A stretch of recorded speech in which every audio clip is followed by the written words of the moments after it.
Amerika Serikat berteriak seolah telah meraih kemenangan telak atas Iran, seolah Republik Islam itu sudah bertekuk lutut dan siap menandatangani kesepakatan apapun yang diinginkan Trump. Narasi itu disebar luas melalui mulut Trump sendiri, lengkap dengan klaim bombastis bahwa negosiasi sudah berjalan lancar dan dalam waktu dekat Iran akan duduk di meja perundingan. Trump bahkan menyebut utusannya seperti Steve Witkoff dan Jared Kushner sudah berbicara langsung dengan pejabat senior Iran. Kita sedang bernegosiasi sekarang. Mereka ingin membuat kesepakatan begitu sekali, tapi mereka takut mengatakannya karena akan dibunuh oleh rakyat mereka sendiri. Mereka juga takut dibunuh oleh kami. Padahal Iran tidak pernah bilang mau bernegosiasi. Abbas Araghchi, Menteri Luar Negeri Iran, menyatakan terang-terangan bahwa tidak ada negosiasi apapun yang sedang berlangsung. Kami tidak berniat bernegosiasi. Sejauh ini, tidak ada negosiasi yang terjadi, dan saya yakin posisi kami sepenuhnya prinsipil.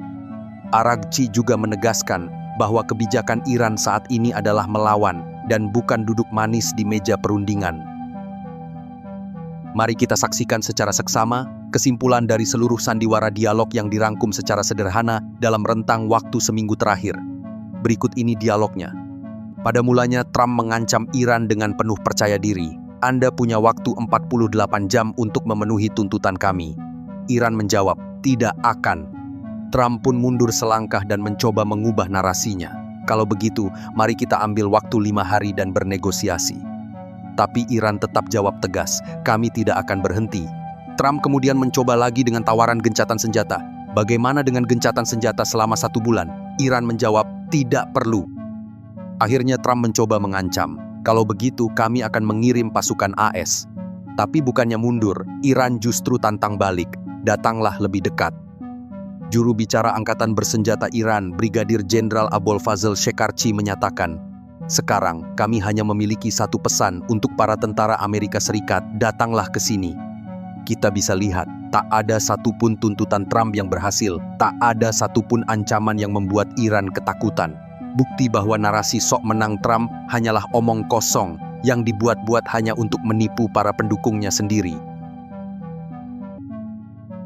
Jika Amerika ingin perang ini segera berakhir, Iran mengajukan 9 syarat yang harus dipenuhi. Syarat pertama, serahkan Benjamin Netanyahu ke Mahkamah Pidana Internasional untuk diadili di Den Haag, Belanda, atas segala kejahatan kemanusiaan dan genosida yang dia lakukan. Tak boleh ada lagi perlindungan dari Washington yang selama ini jadi payung besi bagi penjahat perang nomor 1 itu. Syarat kedua, semua pasukan Zionis harus mundur dan ditarik untuk pulang sebelum tanggal 7 Oktober, yang artinya mundur secara total dari setiap jengkal tanah di Gaza yang mereka rampas sejak serangan Oktober itu. Donald Trump pasti merasa seperti ditendang di selangkangan, sebab memaksa Israel mundur berarti kehilangan dukungan Kongres yang didominasi pro-Israel, dan militer Zionis sendiri akan memberontak karena kehilangan legitimasi kemenangan yang mereka jual ke rakyatnya. Syarat yang ketiga, Iran secara blak-blakan memerintahkan pembatalan total rencana Gaza ala Trump, yaitu rencana gila yang ingin mengubah Gaza menjadi proyek properti mewah, resort, dan pelabuhan komersial, sambil menghapus rakyat Palestina dari peta bumi. Dokumen rencana itu sudah dicoret merah tebal dengan tulisan dibatalkan, dan Iran tak sudi melihatnya hidup lagi meski cuma 1 hari. Syarat yang keempat, Iran menuntut dicabutnya seluruh sanksi ekonomi yang mencekik rakyat Iran selama puluhan tahun, sekaligus menuntut dikembalikannya seluruh aset Iran yang dibekukan secara curang oleh Departemen Keuangan AS. Sanksi AS sudah menyebabkan kerugian ekonomi Iran mencapai 1.200 miliar dolar, ditambah kerugian tahunan puluhan miliar dari hilangnya ekspor minyak. Ini berarti uang rakyat Iran telah dirampok secara legal melalui sistem hukum ala Amerika dan Eropa. Karena itu, Amerika mustahil penuhi ini. Sebab, kalau ini dicabut semua, Iran bisa langsung bangkit menjadi negara yang semakin kuat. Perusahaan Eropa dan Asia berbondong-bondong kembali ke pelukan Iran, dan AS akan kehilangan pengaruh ekonomi di kawasan.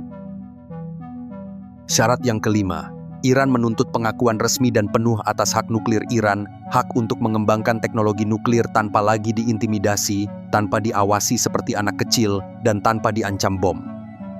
Sebagaimana diketahui, Badan Energi Atom Internasional pada bulan November 2025 meloloskan resolusi yang disponsori Amerika, Inggris, Prancis, dan Jerman yang mengecam program nuklir Iran. Namun ironisnya, saat Amerika dan sekutu Eropanya menekan Iran, mereka justru menjadi kaki tangan rezim Israel yang memiliki ratusan hulu ledak nuklir tanpa satu pun tuntutan. Karena itu, Amerika dan Israel mustahil memberi pengakuan pada program nuklir Iran, sebab itu bertentangan dengan doktrin non-proliferasi AS dan ancaman eksistensial Israel yang selalu bilang, kalau Iran punya nuklir, berarti Israel akan berakhir.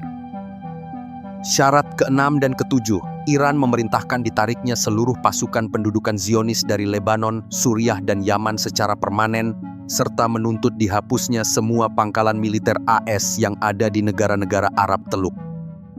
Saat ini, Iran melaporkan bahwa mereka telah menghancurkan 17 pangkalan militer Amerika di kawasan Teluk sejak konflik dimulai, dan tentara AS yang selamat terpaksa melarikan diri serta bersembunyi di hotel-hotel di negara-negara Teluk tersebut. Fakta ini, bahwa tentara Amerika terpaksa bersembunyi di hotel-hotel mewah, bukan sembunyi di pangkalan militer mereka, adalah bukti betapa rapuhnya kehadiran militer AS di kawasan ketika berhadapan dengan kekuatan Iran. Oleh sebab itu, Amerika mustahil memenuhi syarat ini karena berarti akhir dari Empire of Bases yang jadi tulang punggung strategi global AS melawan Iran, China, dan Rusia. Tanpa pangkalan-pangkalan itu, pengaruh militer Washington di kawasan bisa ambruk, sekutu Arab mulai berpaling, dan triliunan dolar investasi militer akan sia-sia. Syarat yang ke-8, Iran menuntut agar Donald Trump turun panggung dan menyampaikan permintaan maaf secara terang-terangan, serta tulus kepada pemimpin tertinggi Ali Khamenei yang telah meninggal dunia. Mustahil Trump lakukan ini, karena dia adalah presiden yang paling sombong di dunia. Meminta maaf ke mendiang Khamenei berarti bunuh diri politik di depan basis pendukungnya yang melihat Trump sebagai raja yang tak terkalahkan. Israel juga tak akan biarkan, karena hal tersebut berarti pengakuan kekalahan secara langsung di hadapan dunia. Syarat yang ke-9 atau yang terakhir, berikan kompensasi penuh dan ganti rugi atas semua sanksi yang pernah dikenakan, yaitu tagihan 1,2 triliun dolar, plus kerusakan perang terkini yang harus dibayar Amerika sebagai penebusan, bukan pinjaman, bukan bantuan, tapi ganti rugi murni. Amerika mustahil bayar, karena hal tersebut berarti Kongres harus mengeluarkan triliunan dolar dari kantong pajak rakyat AS, sedangkan ekonomi AS sendiri sudah terbebani utang 36 triliun dolar. Trump boleh terus berkoar bahwa kita sedang menang, bahwa negosiasi berjalan lancar, dan bahwa Iran memohon kesepakatan. Tapi setiap kali dia buka mulut, Iran balas dengan daftar tuntutan ini yang membuat seluruh proposal Amerika terlihat seperti lelucon anak kecil. Memenuhi semua syarat berarti mengaku kalah telak, membayar 1,2 triliun dolar, kehilangan Netanyahu, mundur dari Gaza, cabut nuklir Iran dari daftar musuh, tarik pasukan Zionis dan AS dari seluruh kawasan, serta biarkan Trump meminta maaf di depan Khamenei. Kalau AS tak memenuhi, perang terus berlanjut, harga minyak global meledak, ekonomi AS dan Eropa ambruk karena krisis energi, dan Iran tetap berdiri tegak sebagai bangsa berdaulat yang tak mau diatur-atur oleh siapapun. Iran dengan tegas menyatakan melalui duta besarnya untuk Rusia bahwa mereka akan terus menggunakan hak membela diri hingga sumber-sumber ancaman sepenuhnya diberantas, dan tidak ada negosiasi yang sedang berlangsung meskipun Trump terus berkoar sebaliknya. Amerika dan sekutunya di Eropa mulai merasakan dampaknya. Aktivitas bisnis di zona euro melambat ke level terendah dalam 10 bulan, inflasi mengancam, dan negara-negara seperti Jerman, Italia, dan Belgia yang sangat bergantung pada jalur Hormuz kini berada dalam posisi berbahaya.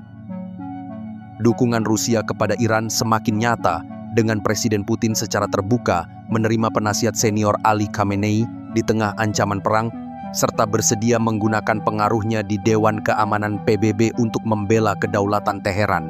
Moskow telah mengevakuasi personelnya dari fasilitas nuklir Iran yang menjadi sasaran serangan AS Israel, dan hubungan strategis kedua negara justru menguat dan bukan melemah. Para ekonom memperkirakan jika perang berlanjut hingga setahun, Amerika Serikat berpotensi kehilangan hingga 1,2 triliun dolar dari produk domestik brutonya, Sementara ekonomi Israel bisa terkontraksi hingga 20% akibat mobilisasi tentara cadangan yang melumpuhkan sektor teknologi mereka.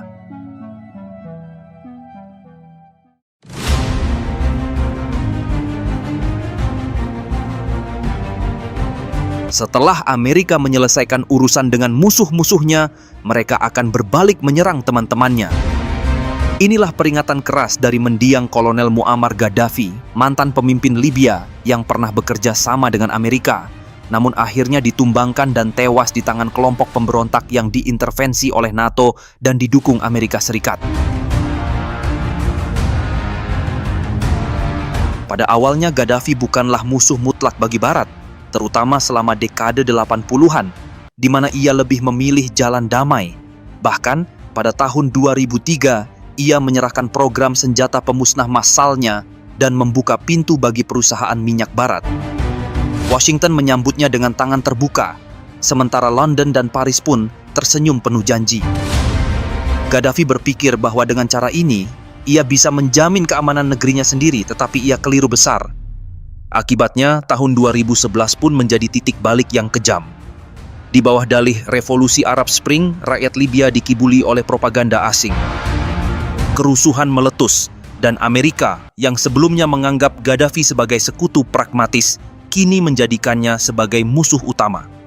Di bawah komando Paman Sam, NATO turun tangan, membombardir Libya tanpa ampun, menghancurkan kekuatan militernya, dan membuka jalan bagi para pemberontak. Gaddafi yang dulu dielu-elukan sebagai pemimpin revolusi, kini diburu seperti binatang. Di kota kelahirannya Sirte, ia terpojok. Tak ada lagi pertemuan diplomatik, tak ada lagi negosiasi.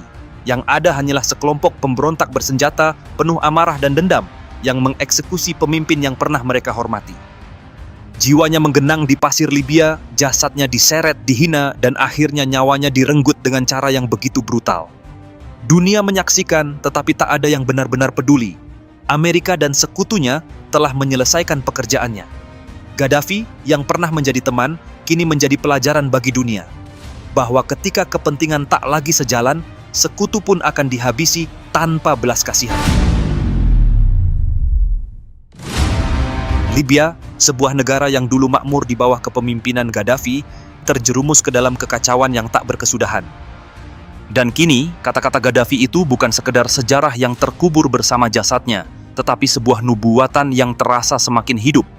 Peringatan itu kini menjadi relevan bukan di Timur Tengah, tetapi di jantung Eropa. Benua biru itu menghadapi ancaman, bukan dari Rusia atau Cina, tetapi dari kebijakan Washington sendiri.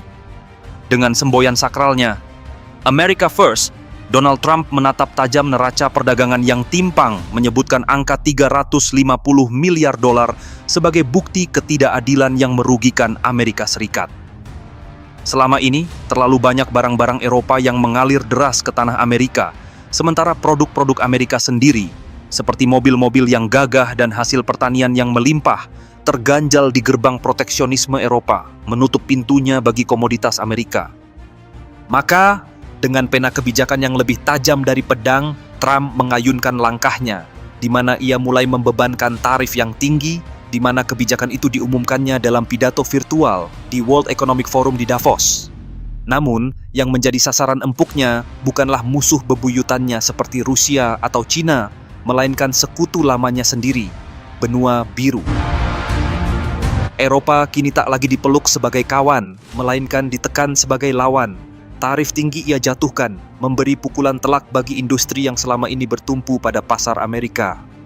Tak hanya mengancam dengan tarif tinggi, Trump juga menghadapkan Eropa pada pilihan yang tak menyenangkan, mendorong mereka untuk membeli lebih banyak minyak dan gas dari Amerika, menawarkan hal itu sebagai satu-satunya jalan keluar bagi mereka yang ingin terhindar dari beban ekonomi yang kian berat.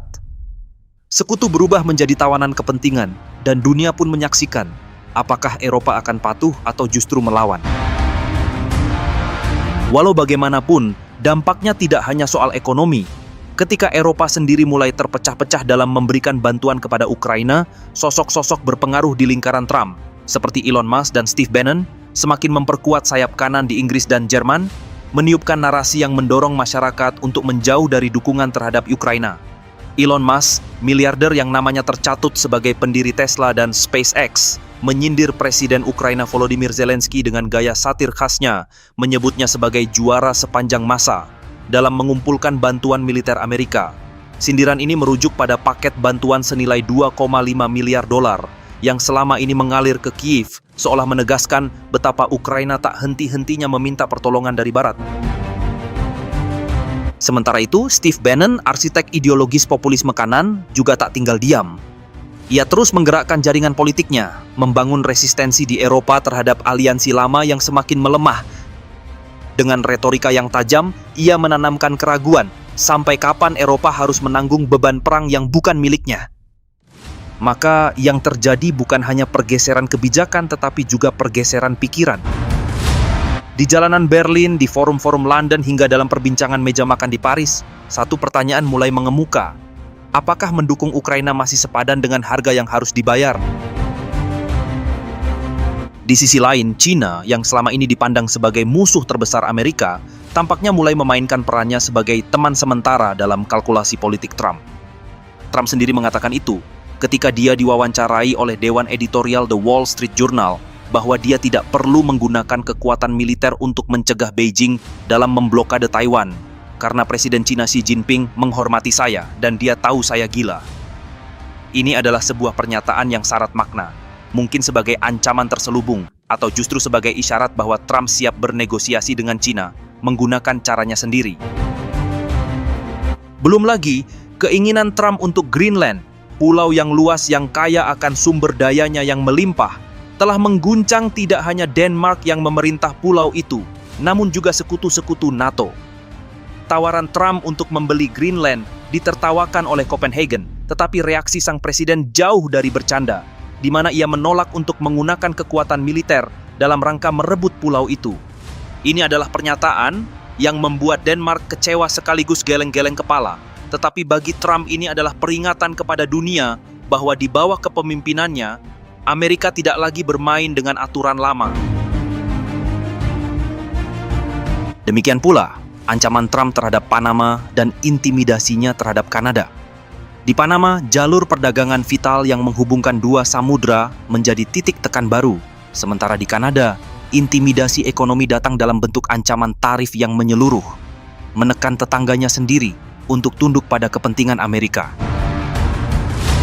Semua ini mengirimkan pesan yang tegas kepada dunia bahwa di bawah presiden ke-47 ini, Amerika Serikat tidak lagi dapat diandalkan Eropa untuk menegakkan tatanan berbasis aturan yang telah mendefinisikan era pasca perang.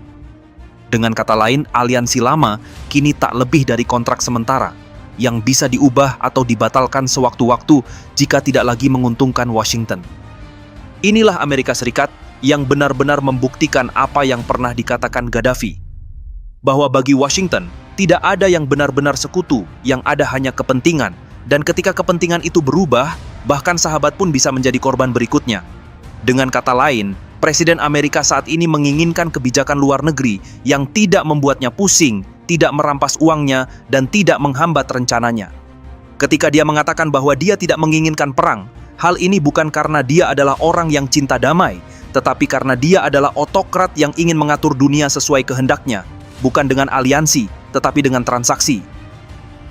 Fenomena semacam ini sebenarnya tidak muncul secara tiba-tiba, melainkan merupakan akumulasi dari berbagai dinamika geopolitik, ekonomi, dan ideologi yang telah berlangsung sejak Perang Dingin berakhir. Mari kita telusuri sejenak tentang sejarah dan perubahan kebijakan Amerika Serikat, dari Pax Americana menuju America First. Setelah berakhirnya Perang Dunia II, Amerika Serikat memimpin dunia melalui apa yang dikenal sebagai Pax Americana, sebuah tatanan internasional yang didasarkan pada aliansi-aliansi serta lembaga-lembaga multilateral seperti PBB, IMF, dan NATO. Dalam kerangka ini, Amerika bahkan rela mengorbankan keuntungan jangka pendeknya demi menjaga hubungan yang baik dengan sekutu-sekutunya. Kemudian, sejak runtuhnya Uni Soviet, dunia berubah dari sistem bipolar menjadi unipolar, di mana Amerika menjadi satu-satunya kekuatan adidaya. Dominasi ini, pada awalnya, diterima oleh dunia karena Amerika dianggap sebagai pemimpin yang adil. Namun demikian, runtuhnya tatanan itu mulai terlihat sejak invasi yang dilakukan Amerika Serikat terhadap Irak pada tahun 2003 yang menunjukkan bagaimana Amerika memaksakan kehendaknya tanpa mempertimbangkan pandangan sekutu-sekutunya. Golden age of America begins right now.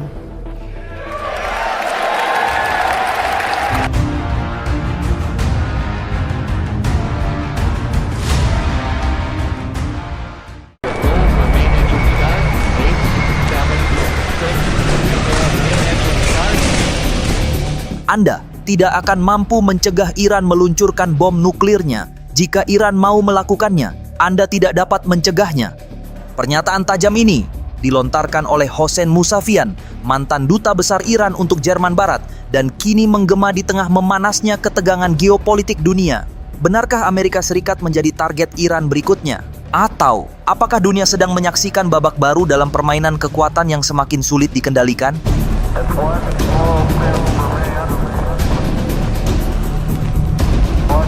Ketegangan di Timur Tengah semakin meningkat, terutama setelah Iran baru-baru ini kembali mencatatkan prestasi luar biasa di bidang luar angkasa yang mengguncang dan membuat panik Tel Aviv dan Washington. Pada tanggal 6 Desember tahun 2024, Iran sukses melesatkan roket bernama Simorgh. Meski Iran mengklaim bahwa peluncuran ini bertujuan damai dan sepenuhnya untuk kepentingan sipil, kekhawatiran besar muncul di kalangan negara-negara Barat. Pasalnya, teknologi yang digunakan dalam peluncuran ini dapat dengan mudah diadaptasi untuk mengembangkan rudal balistik antar benua. Lebih jauh lagi, kecemasan ini diperparah oleh fakta bahwa program nuklir Iran terus mengalami kemajuan pesat. Pengayaan uranium Iran kini telah mencapai 60%, mendekati tingkat senjata sebesar 90%, hanya selangkah lagi menuju kemampuan senjata nuklir yang sepenuhnya operasional. Keberhasilan peluncuran roket ini menempatkan Iran di posisi strategis yang lebih kuat dalam kancah geopolitik, serta memperbesar ancaman serangan presisi jarak jauh yang mampu menjangkau musuh bebuyutannya, termasuk Amerika Serikat. Sebelum memasuki pembahasan lebih lanjut mengenai peluncuran roket Simorgh dan implikasi geopolitiknya, penting untuk terlebih dahulu memahami latar belakang teknis dan strategis dari roket tersebut. Hal ini diperlukan karena pembahasan utama yang akan disampaikan tidak hanya berfokus pada keberhasilan peluncuran Simorgh semata, tetapi juga pada dampaknya terhadap dinamika internasional, khususnya dalam konteks keamanan global dan hubungan geopolitik. Roket Simorgh merupakan kendaraan peluncur sekali pakai yang dirancang untuk membawa satelit menuju orbit yang lebih tinggi. Roket ini dirakit oleh Kementerian Pertahanan dan Logistik Angkatan Bersenjata Iran dan memiliki misi besar dengan membawa muatan terberatnya. Salah satu muatan utamanya adalah Saman-1, sebuah kapal tunda antariksa canggih yang berfungsi untuk mendorong satelit ke orbit yang lebih tinggi. Selain itu, Simorgh juga membawa Fakhr-1, sebuah satelit yang dirancang untuk mendukung komunikasi militer dan memperkuat jaringan strategis Iran. Dalam peluncurannya, roket Simorgh hanya membutuhkan waktu sekitar 495 detik atau kurang dari 8 menit untuk mencapai orbit setinggi 500 km di atas permukaan bumi. Setelah tiba di ketinggian target, muatan berupa Saman-1 dan Fakhr-1 dilepaskan dari roket. Selanjutnya, Saman-1 sebagai kapal tunda antariksa bertugas mengangkut Fakhr-1 dari orbit rendah sekitar 400 km ke orbit yang lebih tinggi, bahkan dapat mencapai hingga 7.000 km. Proses ini memastikan bahwa satelit Fakhr-1 dapat beroperasi dengan optimal sesuai fungsinya. Maka, setelah berhasil meluncurkan roket Simorgh dan menempatkan modul satelitnya pada tanggal 6 Desember tahun 2024, Iran kembali mencuri perhatian dunia, memicu kemarahan dan kekhawatiran Amerika Serikat dan Israel yang menuduh Iran telah melanggar resolusi Dewan Keamanan PBB. Amerika dan Israel menuding bahwa program luar angkasa Iran hanyalah kedok untuk menyembunyikan pengembangan teknologi rudal balistik antar benua yang mereka anggap sebagai ancaman serius terhadap keamanan internasional. Namun demikian, tudingan semacam ini bukanlah hal baru bagi Iran. Pada tahun 2010, Dewan Keamanan PBB tidak hanya menuding, tetapi bahkan menjatuhkan sanksi kepada Iran, melarang negara tersebut untuk melakukan uji coba maupun pengembangan rudal balistik. Ketika sanksi dari Dewan Keamanan PBB berakhir pada tanggal 18 Oktober tahun 2023, hal ini membuka jalan bebas bagi Iran untuk kembali melanjutkan program teknologinya tanpa gangguan dan pembatasan dari pihak manapun. Selain itu, berakhirnya sanksi ini menyebabkan Amerika dan sekutunya semakin khawatir akan potensi Iran untuk memperkuat militer mereka. dan ketakutan tersebut kini diperparah oleh keberhasilan peluncuran roket Simorgh. Sementara media-media Iran memuji peluncuran itu sebagai tonggak sejarah bagi sektor antariksa Iran, beberapa analis di Barat justru menyatakan bahwa peluncuran itu tiada lain kecuali untuk memajukan program senjata nuklir dan rudal balistik yang bersembunyi di balik kedok pengembangan teknologi antariksa. Kekhawatiran Amerika dan Israel terhadap potensi senjata nuklir Iran telah bersemayam sejak lama, menjadi isu yang terus membayangi hubungan geopolitik di kawasan Timur Tengah.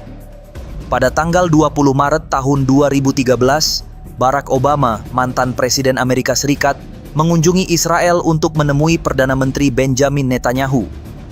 Dalam pertemuan tersebut, Obama dengan tegas menyatakan, "Kami sepakat bahwa senjata nuklir Iran akan menjadi ancaman bagi kawasan Timur Tengah, ancaman bagi dunia, dan berpotensi menjadi ancaman bagi Israel. Kami akan berusaha melakukan apa yang harus kami lakukan, sehingga Iran tidak memiliki senjata terburuk." Pernyataan ini menggambarkan betapa mendalamnya kekhawatiran Washington dan Tel Aviv terhadap ancaman yang dapat ditimbulkan oleh ambisi nuklir Iran, terlebih jika teknologi rudal balistiknya terus berkembang. Kendati demikian, selama hampir 1 dekade, pemerintah Iran di Teheran konsisten menyangkal tuduhan bahwa mereka mengembangkan senjata nuklir. Ketika Israel menuding Iran memiliki program pengembangan senjata nuklir, pemerintah Iran segera menepis tuduhan itu dengan menyatakan bahwa nuklir yang dikembangkannya murni hanya untuk tujuan sipil, bukan untuk tujuan militer. Pemimpin agung Iran, Ayatollah Ali Khamenei, bahkan secara tegas menyatakan Republik Islam Iran tidak pernah berusaha untuk memiliki senjata nuklir dan tetap memperoleh haknya untuk menggunakan energi nuklir khusus. Pernyataan Ayatollah Ali Khamenei tersebut menegaskan sikap resmi pemerintah Iran bahwa program nuklir mereka bertujuan damai. Namun klaim ini tetap menimbulkan kecurigaan di kalangan negara-negara Barat dan Israel karena beberapa alasan berikut. Pertama, Iran telah memperkaya uranium hingga tingkat kemurnian 60%, jauh melampaui kebutuhan untuk tujuan sipil seperti pembangkit listrik atau riset medis. Biasanya, pembangkit listrik hanya membutuhkan kemurnian 3 hingga 5%. Sementara riset medis sekitar 20%. Dengan tingkat pengayaan 60%, Iran mendekati kemampuan teknis untuk memproduksi senjata nuklir. Dengan kata lain, pengayaan uranium ini semakin mendekatkan Iran pada kemungkinan memiliki senjata nuklir. Kedua, Iran memiliki sejarah panjang dalam menyembunyikan elemen-elemen penting dari program nuklirnya. Fasilitas rahasia seperti Natanz dan Fordow baru diketahui setelah diungkap oleh kelompok oposisi Iran pada tahun 2002. Ini menunjukkan bahwa Iran tidak sepenuhnya transparan dalam pengembangan teknologi nuklirnya, sehingga semakin menimbulkan kecurigaan. Ketiga, pada tahun 2018, Israel mengungkap arsip rahasia bernama Iran Nuclear Archive yang membuktikan bahwa Iran pernah mengembangkan elemen-elemen penting untuk senjata nuklir dalam program bernama Project Ahmad. Meskipun program itu diklaim dihentikan pada tahun 2003, arsip tersebut menunjukkan penelitian tentang desain kepala nuklir dan sistem peluncuran rudal balistik. Keempat, Iran secara terbuka sering menyerukan penghapusan negara Israel dari peta yang sering diulang-ulang oleh para pemimpin Iran, termasuk Ayatollah Ali Khamenei, membuat Zionis Israel memandang program nuklir Iran sebagai ancaman eksistensial. Militer Iran juga diketahui mendukung kelompok-kelompok bersenjata seperti Hizbullah di Lebanon dan Hamas di Palestina yang berjuang langsung melawan Israel. Dengan kata lain, sikap Iran terhadap Israel semakin memperkuat kekhawatiran akan kemungkinan penggunaan nuklir untuk tujuan militer. Kelima, hubungan Iran dengan negara-negara Barat semakin terus memburuk sejak Amerika Serikat keluar dari perjanjian nuklir bernama Joint Comprehensive Plan of Action pada tahun 2018, sehingga keluarnya Amerika ini membuat Barat semakin sulit untuk memantau dan mengawasi program nuklir Iran, yang pada akhirnya meningkatkan kekhawatiran akan tujuan sebenarnya dari program tersebut. Meskipun telah dikenai sanksi berat oleh Dewan Keamanan PBB sejak awal tahun 2000-an, Iran tetap melanjutkan program nuklirnya, di mana hal ini menunjukkan bahwa Iran memiliki tekad yang kuat untuk terus maju tanpa memedulikan tekanan internasional. Dengan kata lain, berbagai sanksi yang dijatuhkan tampaknya tidak cukup untuk menghentikan ambisi Iran. Ketujuh, beberapa analis internasional berpendapat bahwa klaim Iran tentang tujuan damai hanya merupakan strategi untuk mengulur waktu. Dengan terus-menerus menyatakan bahwa program nuklir mereka adalah murni untuk tujuan sipil, Iran diduga berusaha memperkuat teknologinya secara bertahap sebelum akhirnya mengumumkan tujuan militer mereka yang asli. Dengan berbagai alasan ini, negara-negara Barat dan Israel tetap memandang program nuklir Iran sebagai ancaman serius, baik bagi stabilitas kawasan Timur Tengah maupun keamanan dunia. Kecurigaan mereka tidak hanya berdasar pada kemampuan teknis Iran, tetapi juga pada sejarah, retorika politik, dan langkah-langkah strategis yang dijalankan oleh Teheran selama bertahun-tahun. Langkah Iran yang diam-diam mengembangkan teknologi nuklir dan rudal balistik patut diperhatikan, mengingat kesuksesannya dalam menghadapi tantangan besar dari sanksi internasional dan tekanan geopolitik. Tanpa banyak pemberitaan dan sorotan media, Iran berhasil menciptakan sistem peluncuran yang canggih, memanfaatkan pengetahuan ilmiah yang terakumulasi dalam negeri, serta mengembangkan sumber daya manusia yang mampu mengelola proyek ambisius ini. Tidak hanya itu, kemampuan Iran untuk mengembangkan pengayaan uranium yang terus meningkat menunjukkan betapa efektifnya negara ini dalam mengatasi tantangan besar yang datang dari luar. Seluruh langkah Iran yang cerdik ini menunjukkan bahwa negara yang memiliki tekad kuat untuk mempertahankan kedaulatan dan kemajuan teknologinya bisa menemukan cara untuk menghadapinya meskipun berada di bawah pengawasan ketat dunia internasional. Karenanya, berdasarkan tren yang terlihat, sangat mungkin Iran akan terus melanjutkan program nuklirnya hingga mencapai status sebagai negara nuklir atau setidaknya mendekati titik tersebut sebagai bentuk strategi. Ada beberapa alasan logis dan ilmiah yang mendukung prediksi ini. Selain pengayaan uranium hingga tingkat 60%, instalasi nuklir yang semakin canggih seperti Fordow dan Natanz menjadi bukti konkret bahwa infrastruktur untuk pengembangan lebih lanjut sudah ada. Selain itu, dari perspektif geopolitik, Iran memahami bahwa status sebagai negara nuklir tidak hanya memberikan kekuatan militer, tetapi juga posisi tawar yang sangat kuat di kancah internasional. Contohnya adalah Korea Utara. Meskipun secara ekonomi terisolasi, mampu bertahan dari tekanan internasional berkat kemampuannya sebagai negara nuklir. Bisa jadi, Iran akan melihat skenario serupa sebagai opsi strategis, terutama dalam menghadapi sanksi Barat yang terus membayangi. Namun demikian, mencapai status sebagai negara nuklir tidak akan berjalan tanpa tantangan. Dunia internasional, terutama Amerika, Uni Eropa, dan Israel, hampir pasti akan meningkatkan tekanan diplomatik, ekonomi, dan mungkin militer untuk mencegah Iran mencapai status ini. Strategi seperti serangan siber terhadap fasilitas nuklir seperti operasi Stuxnet pada tahun 2010 dapat menjadi opsi yang perlu dipertimbangkan. Meskipun demikian, Iran memiliki keuntungan strategis dalam bentuk kontrol wilayah dan kemampuan untuk menutup Selat Hormuz, sebuah jalur penting perdagangan minyak dunia jika merasa terancam. Dua pesawat kargo militer Cina dilaporkan mendarat di Bandar Udara Internasional Imam Khomeini. Pendaratan ini terjadi hanya 48 jam setelah serangan rudal hipersonik Iran ke sejumlah wilayah Israel. Menurut sumber intelijen, pesawat berjenis Xi'an Y-20 milik China yang dijuluki Chubby Girl karena desain fuselage-nya yang lebar, mematikan transponder selama penerbangan dari China ke Teheran. Teknik ini menghindari deteksi sistem pemantauan internasional seperti flight radar, yang biasa melacak pergerakan pesawat sipil atau militer. Dan pola sedemikian telah dilakukan secara konsisten oleh Beijing dengan operandi shadow flights China-Iran selama 3 tahun terakhir. Pesawat Xi'an Y-20 mampu mengangkut muatan hingga 66 ton dengan jarak tempuh 7.800 km, memungkinkan penerbangan langsung dari China menuju Iran tanpa pengisian bahan bakar.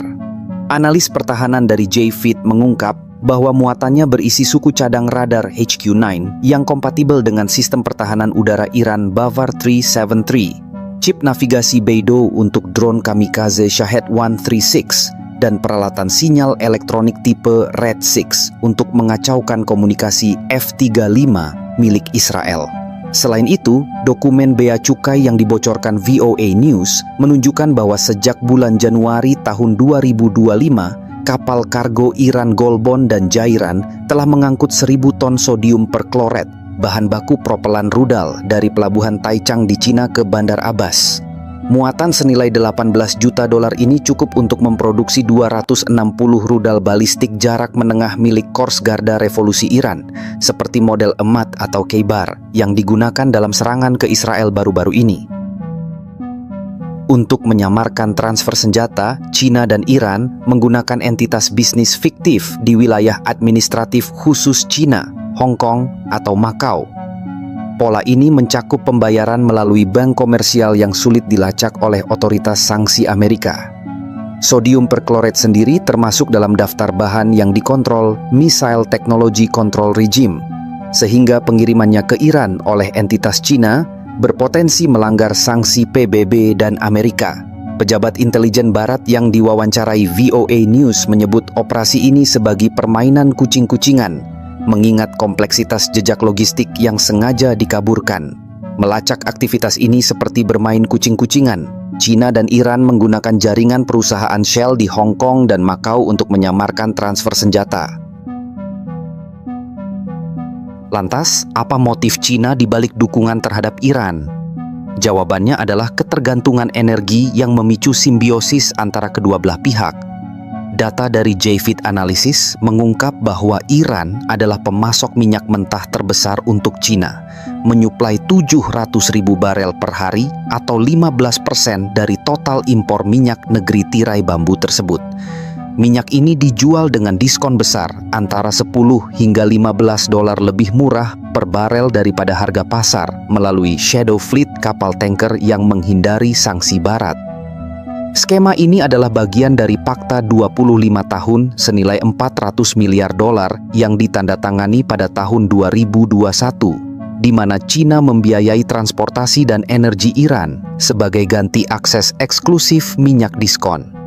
Dan sekitar 50 miliar dolar per tahun dari pendapatan ini mengalir ke kas Kors Garda Revolusi Iran yang mendanai operasi militer. Dimensi geopolitiknya dapat kita lihat di mana Menteri Luar Negeri China Wang Yi dalam konferensi pers tanggal 14 Juni secara terbuka mengecam serangan Israel sebagai pelanggaran kedaulatan Iran dan mendukung hak sah Iran membela diri di Dewan Keamanan PBB.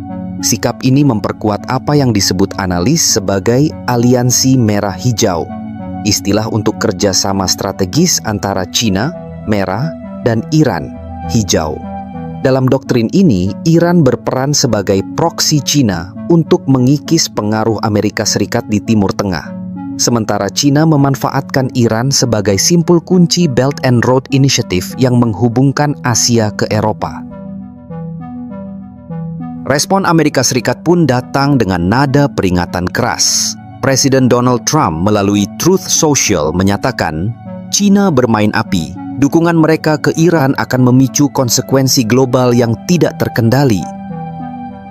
Sementara itu, Departemen Keuangan Amerika telah menjatuhkan sanksi pada perusahaan kimia China, Shandong Shengxing, atas tuduhan membeli minyak senilai 1 miliar dolar dari Iran pada tahun 2023 hingga 2024. Kapal kargo Golbon dan Jairan pun sudah masuk daftar hitam Amerika karena dikelola Islamic Republic of Iran Shipping Lines. Amerika Serikat dan sekutunya termasuk Israel kerap melontarkan kritik tajam atas kerjasama China dengan Iran, seolah memiliki hak veto atas hubungan bilateral negara berdaulat. Padahal, realitasnya menunjukkan bahwa Amerika dan Israel sendiri menjalin aliansi militer dan ekonomi yang jauh lebih masif, bahkan kerap kali melanggar prinsip yang mereka lontarkan. Bantuan militer Amerika ke Israel mencapai 3,1 miliar dolar per tahun sejak 2017, termasuk transfer teknologi senjata canggih dan dukungan intelijen untuk operasi ofensif di Timur Tengah, seperti serangan terhadap fasilitas nuklir Iran pada bulan ini yang menewaskan ilmuwan kunci seperti Fereydun Abbasi.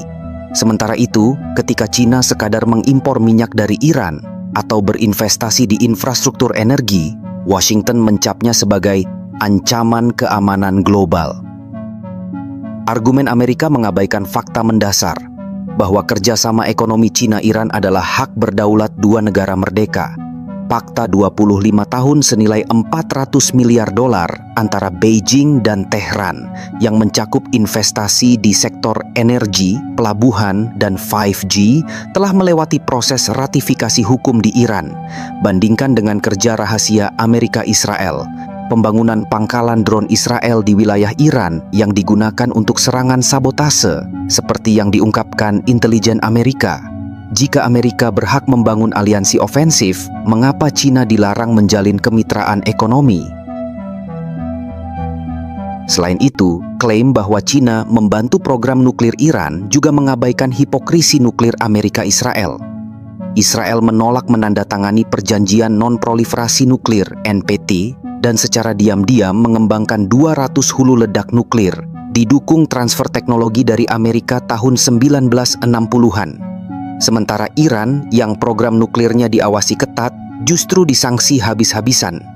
Amerika bahkan memaksa dunia mematuhi sanksi sepihaknya, seperti ketika perusahaan Cina Zhuhai Zhenrong dihukum tahun 2019 hanya karena membeli minyak Iran, padahal sanksi ini melanggar hukum internasional karena tidak disetujui Dewan Keamanan PBB. Tidak berhenti di situ.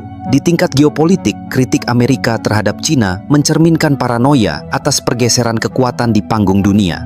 Ketika China mengecam serangan Israel ke kedutaan Iran di Damaskus pada April 2024 sebagai pelanggaran hukum internasional, Amerika justru membalasnya dengan tuduhan memicu ketidakstabilan.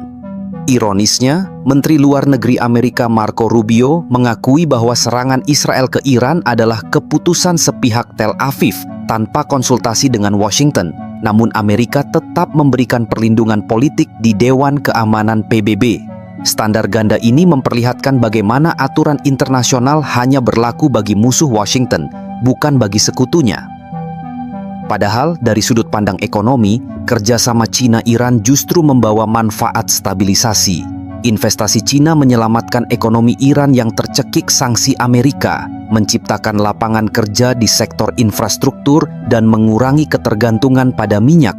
Sementara embargo Amerika yang memotong 85% ekspor minyak Iran justru memicu krisis kemanusiaan, obat-obatan langka dan inflasi 50%. Jika Amerika peduli pada rakyat Iran, mengapa menghalangi alternatif ekonomi dari China?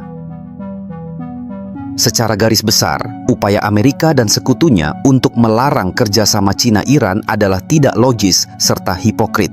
Hubungan bilateral adalah hak kedaulatan yang dijamin Piagam PBB, dan China berhak memilih mitra tanpa intervensi pihak ketiga. Alih-alih menyoroti China, Amerika seharusnya introspeksi. Mengapa program nuklir Israel tidak pernah diaudit IAEA? Mengapa serangan Israel ke konsulat Iran tidak dikutuk? Dan mengapa Amerika merasa berhak menentukan siapa yang boleh bekerja sama dengan Iran sementara Washington sendiri memberi senjata pemusnah massal kepada Israel? Jawabannya jelas, standar ganda yang sudah menjadi budaya Washington.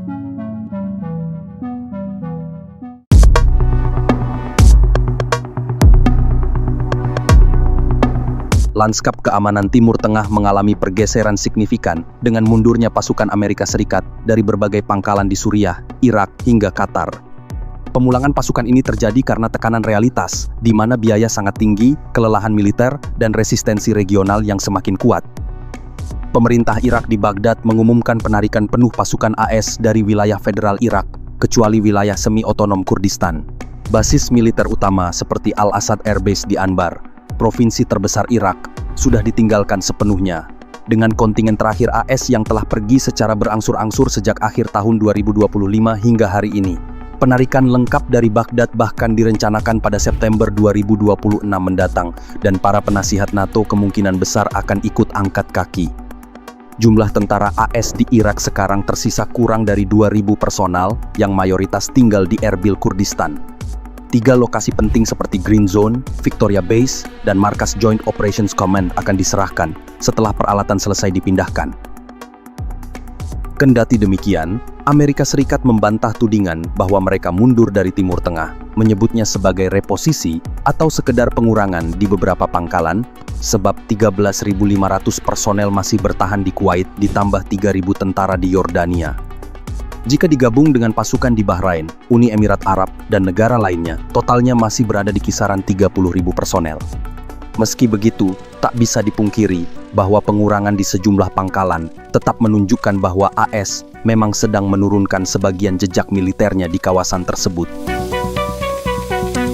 Selain di Irak, pengurangan ini juga terjadi di Suriah, di mana kemunduran AS bahkan lebih cepat lagi, tengah bersiap meninggalkan pangkalan Al-Shadadi di Suriah Timur Laut, dengan laporan bahwa proses bisa selesai dalam 24 jam. This is the Al-Shadadi military base. In 2016, the United States established an airbase here alongside the Kurdish-led Koalisi pimpinan AS juga mulai menarik dari pangkalan Krab Aljir, yang sebelumnya jadi jalur logistik utama.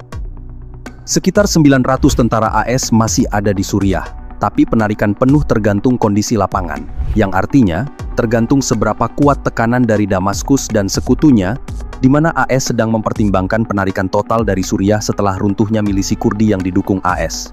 Wall Street Journal melaporkan bahwa setelah tentara Suriah merebut wilayah SDF di Timur Laut, Washington serius memikirkan mundur total. AS juga sedang memindahkan ribuan tahanan ISIS dari Suriah yang jumlahnya sekitar 7.000 orang.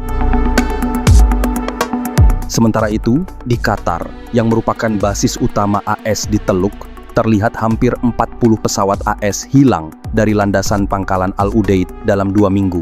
Awalnya ada sekitar 40 pesawat seperti C-130 Hercules dan pesawat pengintai. Sekarang tinggal 3 unit, ditambah 27 tanker telah dipindah ke Eropa.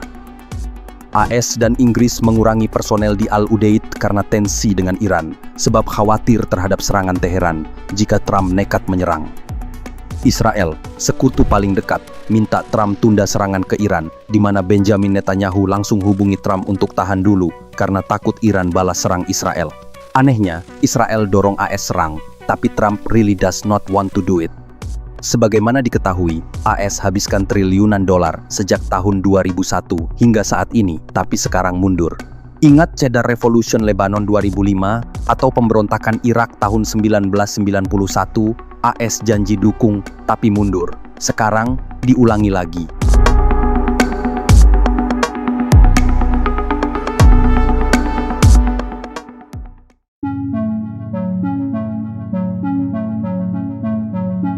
Epstein Files, sejarah Jeffrey Epstein, elit global, dan kebenaran yang terlambat dibuka.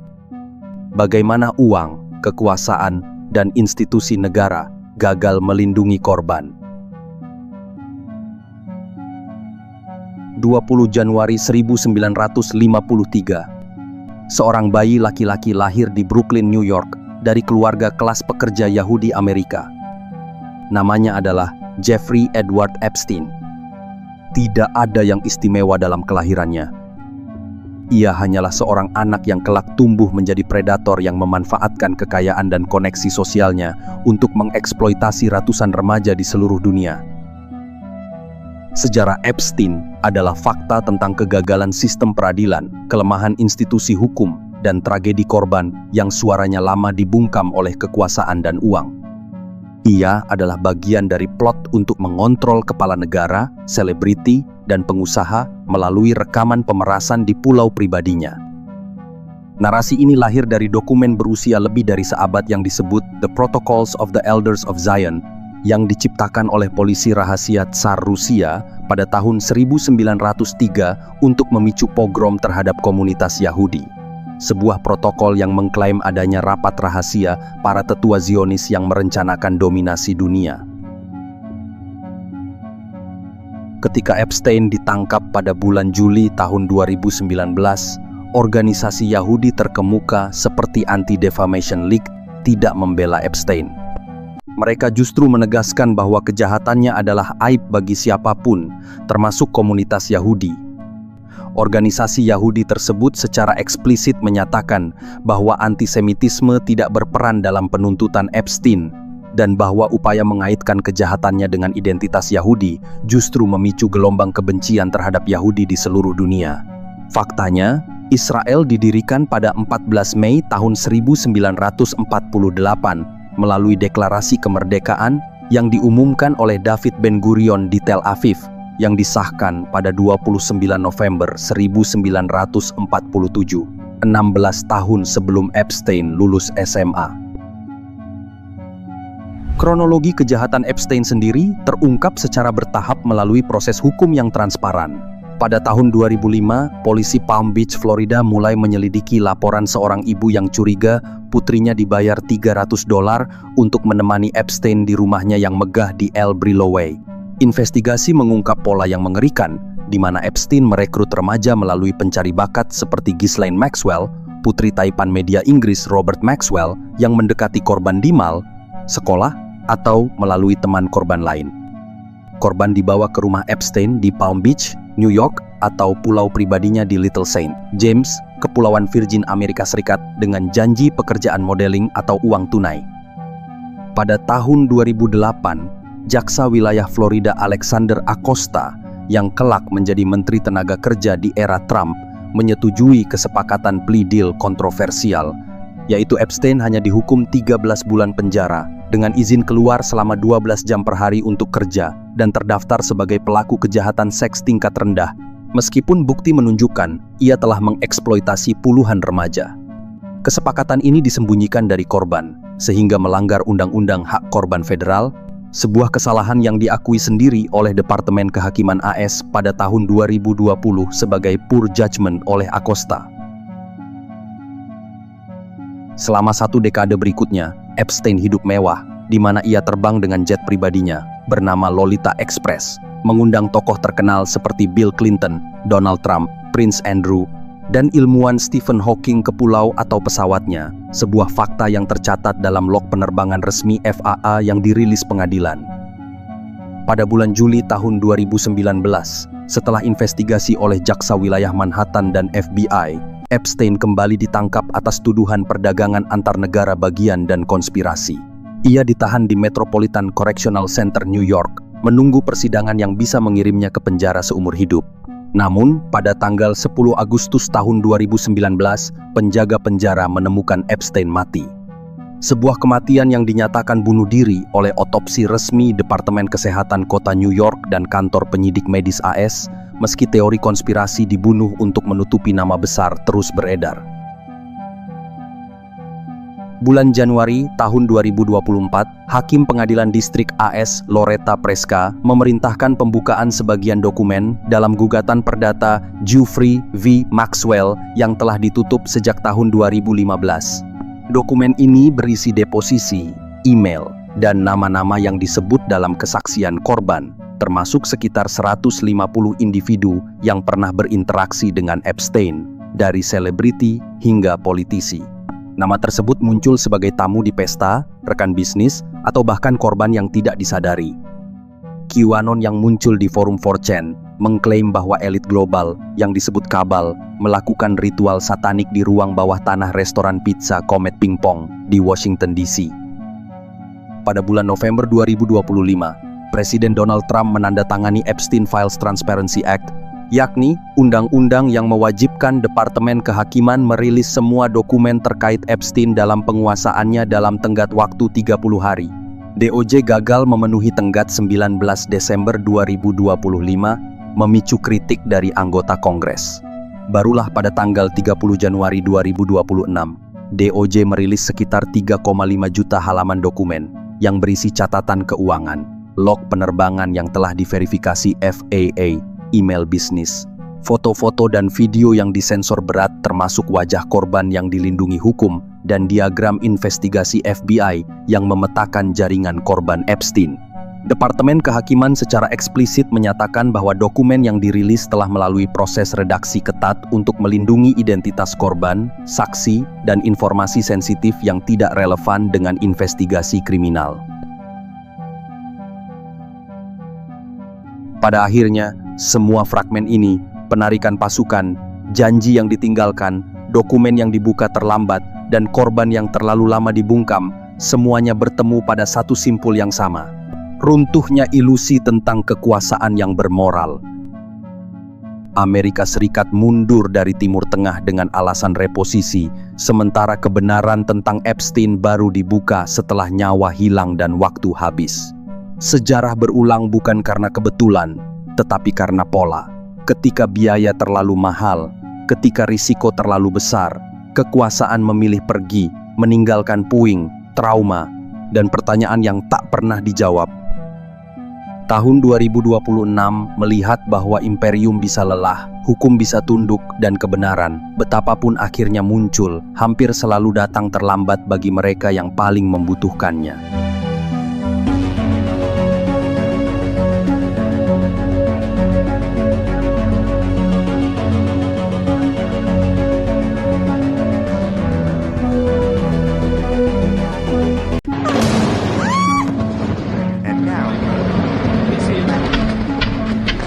Venezuela, negara dengan cadangan minyak terbesar nomor 1 di dunia, bahkan melampaui Arab Saudi, Iran, Irak, dan Rusia, kini menjadi korban kerakusan dan ketamakan Amerika Serikat.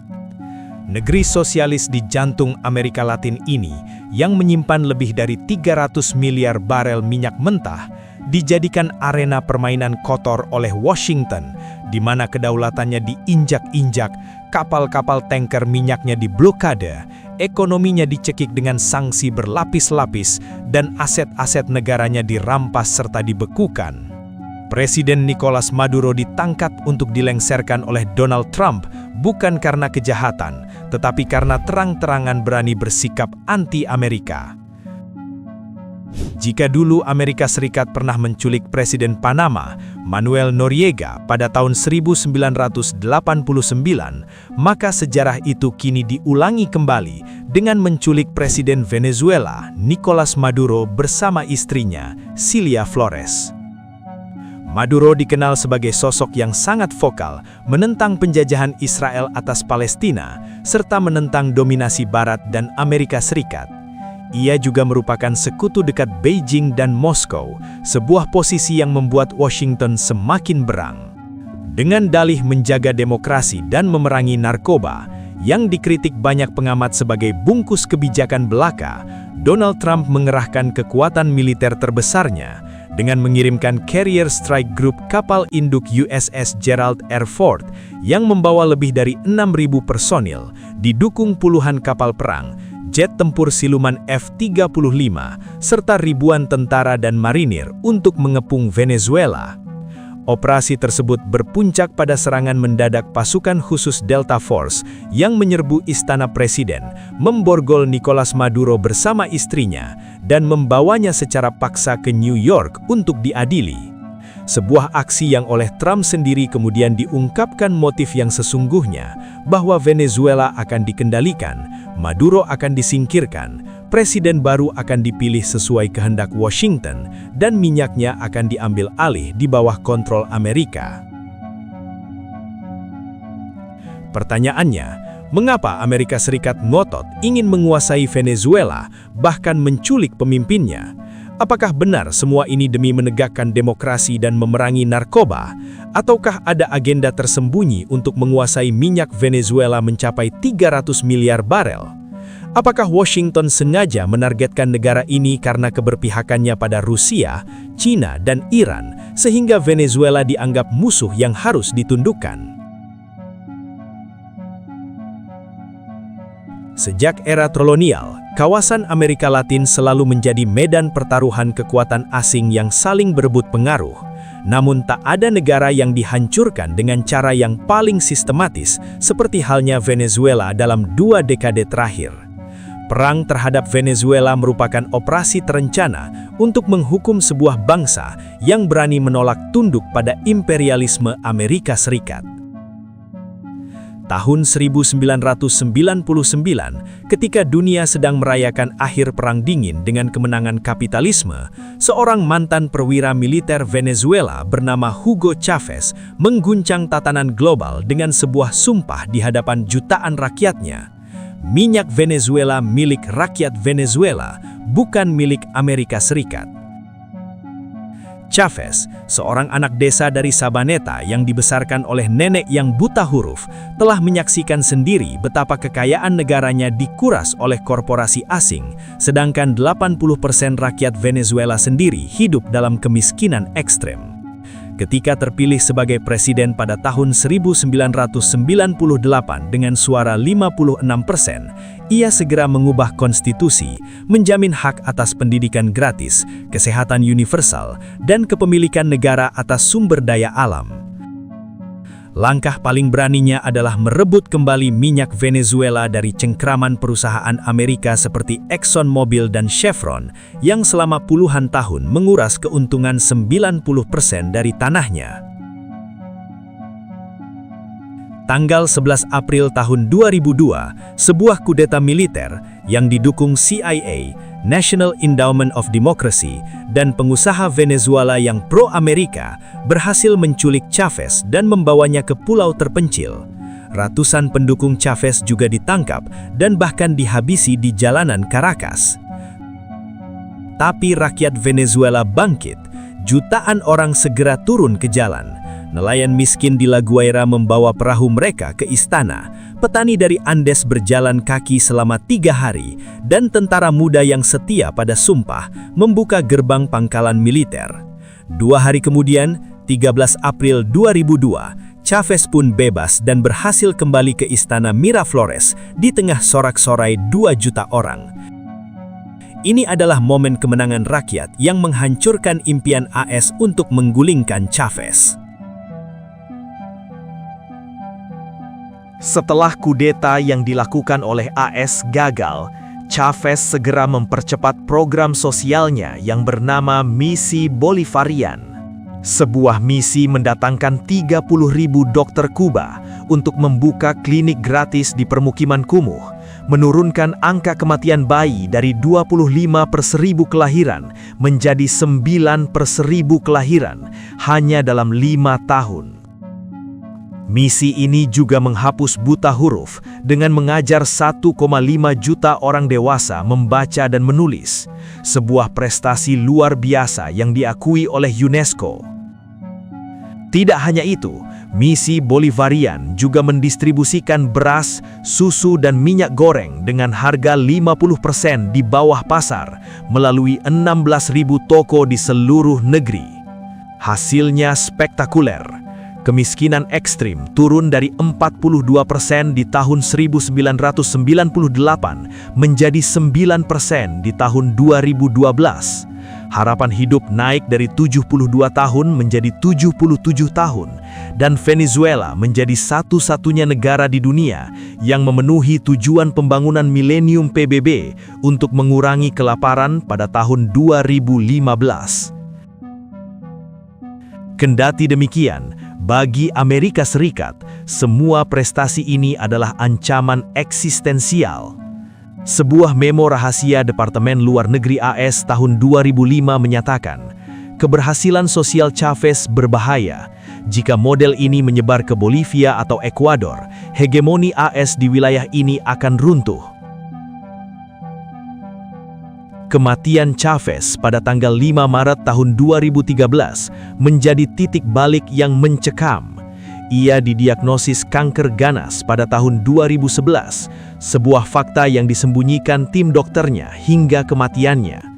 Konspirasi tentang penyebab kankernya mencuat, di mana beberapa dokter Kuba mengaku menemukan jejak racun logam berat di dalam darah Chavez, sedangkan mantan Menteri Pertahanannya, Raul Baduel, bersaksi bahwa AS menyusupkan agen ke dalam tim medis presiden. Dalam surat wasiatnya, Chavez menulis, "Jika aku mati, jangan biarkan revolusi mati bersamaku. Lindungi kedaulatan minyak kita dari tangan asing." Maka, Nicolas Maduro, mantan supir bus yang menjadi Menteri Luar Negeri dan Wakil Presiden Chavez, pun menggantikannya. Dalam pemilu April tahun 2013, Maduro memenangkan suara tipis 50,6% melawan kandidat oposisi yang didanai oleh AS, Henrique Capriles. Namun, kemenangan ini tak diakui oposisi, menuduh adanya kecurangan, meski Komisi Pemilihan Nasional dan pengamat internasional menyatakan bahwa pemilu tersebut berjalan sah dan adil. Amerika Serikat pun menggerakkan senjata pamungkasnya, yaitu sanksi ekonomi. Pada tahun 2014, Barack Obama mengeluarkan Perintah Eksekutif 13692 yang membekukan aset pejabat Venezuela yang dituduh melanggar HAM. Pada tahun 2017, Donald Trump menggandakan tekanan dengan Perintah Eksekutif 13808 yang melarang Venezuela mengakses pasar keuangan AS. Dampaknya instan. Cadangan devisa Venezuela anjlok dari 30 miliar dolar di tahun 2013 menjadi hanya 8 miliar dolar di tahun 2018. Negara ini tak lagi bisa mengimpor obat, makanan, atau suku cadang mesin. Rumah sakit kehabisan insulin, pabrik makanan tutup karena tidak ada bahan baku, dan listrik sering padam karena generator tak bisa diperbaiki. Tapi yang paling mengerikan adalah kelaparan. Data Kementerian Kesehatan Venezuela 2018 menunjukkan 30% anak di bawah usia 5 tahun menderita kekurangan gizi akut. Laporan ekonom Universitas Harvard Jeffrey Sachs dan Mark Weisbrot menghitung bahwa antara tahun 2017 hingga 2018, 40.000 orang Venezuela meninggal karena kelaparan dan penyakit yang disebabkan oleh sanksi AS. Tapi anehnya, media barat menyebut ini sebagai kegagalan Maduro, bukan akibat dari perang ekonomi yang disengaja. Bulan Januari tahun 2019, setelah Maduro terpilih kembali dalam pemilu dengan suara 68% yang diawasi 150 pengamat internasional dari 50 negara, Donald Trump justru mengumumkan pengakuan terhadap kemenangan Juan Guaido, ketua Majelis Nasional yang tak pernah mencalonkan diri sebagai presiden. Langkah aneh Trump ini tentu saja melanggar hukum internasional, di mana Konvensi Montevideo tahun 1933 mensyaratkan bahwa pengakuan terhadap suatu negara harus memenuhi 4 kriteria, yaitu wilayah tetap, pemerintahan berdaulat, penduduk, dan kemampuan berhubungan dengan negara lain. Sedangkan Juan Guaido, yang dianggap menang oleh Trump padahal kalah dalam pemilu, tak punya satu pun dari itu. Ia harus bersembunyi di kedutaan Kolombia di Caracas karena rakyat Venezuela menolaknya. 2 hari setelah pengakuan AS terhadap kemenangan palsunya, Trump menjatuhkan sanksi penuh terhadap perusahaan minyak Venezuela yang menyumbang 90% anggaran negara. Aset-asetnya di AS termasuk kilangi Citgo senilai 10 miliar dolar disita. Kapal tanker Venezuela dicegat di laut. Minyak yang seharusnya dijual untuk membeli gandum dan obat juga mengendap di tangki penyimpanan secara menguap sia-sia. Upaya terkejam AS terungkap pada tahun 2020 dalam sebuah rangkaian operasi bernama Operasi Gideon. Mantan tentara AS yang menjadi tentara bayaran bernama Jordan Godreau merekrut 60 mantan tentara Venezuela di Kolombia untuk melakukan kudeta. Mereka berencana mendarat di pantai Venezuela, merebut pangkalan udara dekat Caracas, lalu menangkap Maduro. Dana operasi ini yang sebesar 212 juta dolar dikelola melalui National Endowment for Democracy, yaitu lembaga yang didanai oleh Kongres AS. Rencananya terlihat sempurna di atas kertas, tapi pada dini hari tanggal 3 Mei tahun 2020, 2 kapal speedboat yang membawa pasukan Godreau ditembak jatuh oleh Angkatan Laut Venezuela. 5 orang tewas, termasuk 2 mantan anggota pasukan khusus Amerika. Yang selamat ditangkap dan diadili. Rekaman interogasi mereka membongkar seluruh konspirasi, di mana Godreau mengaku menerima dana dari utusan khusus Trump bernama Elliot Abrams. Abrams menjanjikan dukungan logistik penuh dari AS jika operasi berhasil. Trump membantah keterlibatan ini, tapi foto-foto menunjukkan Godreau pernah bertemu pejabat Pentagon. Kegagalan untuk mengkudeta Maduro tak menghentikan semangat Amerika yang kemudian beralih ke senjata lain, yaitu migrasi. Padahal data menunjukkan kebohongan di balik narasi ini. Karena faktanya, pada tahun 2017, sebelum sanksi Trump diperketat, hanya 1,6 juta orang Venezuela yang bermigrasi. Angka itu melonjak drastis karena ketidakpuasan politik terhadap Maduro. Tahun 2021, ketika Joe Biden menggantikan Trump, harapan baru mulai menyelimuti Venezuela. Tapi sayangnya, janji kampanye Biden ternyata hanya tipu daya belaka. Ia memang mencabut beberapa sanksi kemanusiaan, tapi mempertahankan sanksi inti terhadap sektor minyak dan keuangan. Pada bulan Oktober tahun 2023, di bawah tekanan Chevron dan ExxonMobil, Biden melonggarkan sanksi minyak selama 6 bulan, tapi dengan syarat bahwa Maduro harus mengizinkan oposisi Amerika mencalonkan siapa saja dalam pemilu 2024, termasuk tokoh yang sebelumnya dicoret karena terlibat makar. Maduro menolak. Hasilnya, April 2024, sanksi diketatkan lagi, lebih ketat. Produksi minyak Venezuela anjlok dari 700.000 barel per hari menjadi hanya 300.000 barel. Rakyat Venezuela kembali ke masa gelap. Listrik padam 18 jam sehari, rumah sakit kesulitan mengoperasi pasien, dan ibu-ibu mengantri 6 jam hanya untuk sekeranjang kentang. Kembalinya Trump ke Gedung Putih pada bulan Januari tahun 2025 mengubah konflik Venezuela menjadi perang secara total. Hari pertama pemerintahannya, ia membekukan seluruh aset Venezuela di sistem keuangan global, termasuk cadangan emas di Bank Sentral Eropa. Venezuela kehabisan dolar untuk mengimpor apapun. Harga pangan naik 400% dalam sebulan. Trump kemudian mengalihkan perang dari perang ekonomi ke perang militer. Agustus 2025, Trump mengesahkan serangan drone terhadap apa yang dia klaim sebagai fasilitas produksi narkoba di pedalaman Venezuela. Dalih memberantas narkoba ini sengaja dipakai karena sejak tahun 2020, AS telah menuduh Maduro sebagai raja narkoba, tuduhan yang tak pernah terbukti di pengadilan independen.